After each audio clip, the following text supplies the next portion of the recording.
bonus question that often we get asked, and I remember at the very foundation of our initial certification and training when I was with my colleague down in Minneapolis, but relative to everything DiSC, and there's other products on the market that have a similar kind of brand, well, not similar branding, but in the context of other tools. But, we always reference it that one-to-one foundational, but, if you say the other tools that are available, what in your opinion differentiates everything DiSC? And there's a lot of great assessments on the market, obviously, but for sure. We're fixed in our partnership with Wiley, and we speak highly of the product, but would welcome your perspective, and in terms of not only the use of the assessment and the tools versus comparing to other assessments, if you will, on the marketplace. Yeah, and you could compare to other DiSC providers, or you could widen that out to just other assessments in general. And there's a lot of them that I really enjoy. I'm someone who's very conceptual. I love theories and diving into that stuff. And so I think each one has their place. The value of the DiSC model in particular is its simplicity. It's not attempting to measure all aspects of a person's personality. It doesn't tell you how responsible someone is. It's not going to tell you how creative someone is.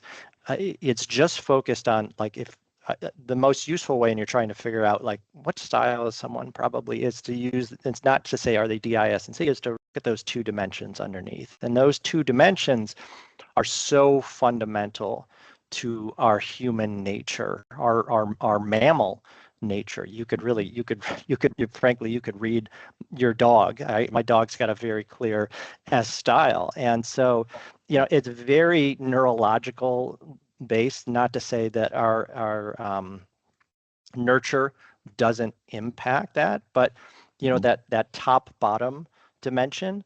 Right, we talk about it in terms of being. Some people are fast-paced and assertive, versus some people are more reflective and cautious.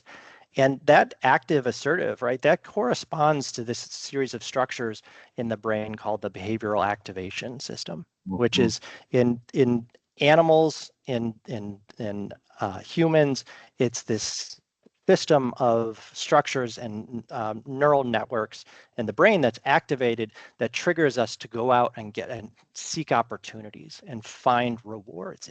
It's very primal, very basic. And the opposite of that is this behavioral inhibition system, where we're more attentive to threats and kind of we keep things close and we tighten things in a little bit. And so the other dimension there is more accepting to skeptical, which corresponds with this really core dimension of agreeableness in the 5-factor model of, and so it's not trying to measure everything. It's trying to get the biggest bang for your buck. And the reason that simplicity is so important is because if people wander out or walk out of that session, whether or not it's virtual or in person, they need to be able to have it in their head. And so I love the types model, but so often someone comes out of that and they say, well, I was an EN, what was the third one again? Yeah. Right. Yeah. And so it's crucial that someone can really internalize it. And I can kind of place myself in there, and I can place other people. I love the strengths, Clifton strengths model. I think it can be very useful, but it's not as interpersonal, the focus. And I think you could probably use it for those purposes, but DiSC is inherently helping me understand my relationships, and that's just such a huge part. And in terms of other DiSC providers, I think probably the biggest difference is the focus on the phrase data dump is a little bit pejorative, and that's an exaggeration. But to what degree is the tool simply diagnostic and is about understanding yourself? And that can be really valuable, but I think it's kind of limited.